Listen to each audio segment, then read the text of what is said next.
Usap-usapan ang naging matagumpay na Forever Fiang album launch concert ni Pinoy Big Brother Gen 11 Big Winner Fiang Smith noong linggo, June 22 sa New Frontier Theater sa Cubao, Quezon City. Siyempre, sumakses ito dahil sa ipinakitang suporta ng kanyang mga fans at supporters na hindi maitatangging marami talaga, kagaya rin ng marami rin siyang bashers.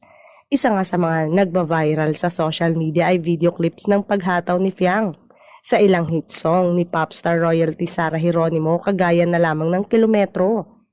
Napansin ng fans ni Sarah na may ilang mga inihataw si Fiang na ibang-iba raw sa step na pinasikat ni Sarah sa kanyang song.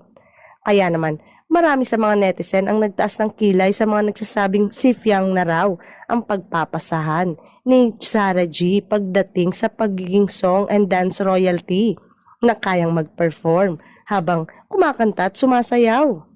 Pero deadman naman dito ang fans at supporters ni Fiang dahil ang mahalaga sa kanila na i-launch na raw niya ang kanyang album at tuloy-tuloy na raw ang pag-aalagwa sa kasikatan.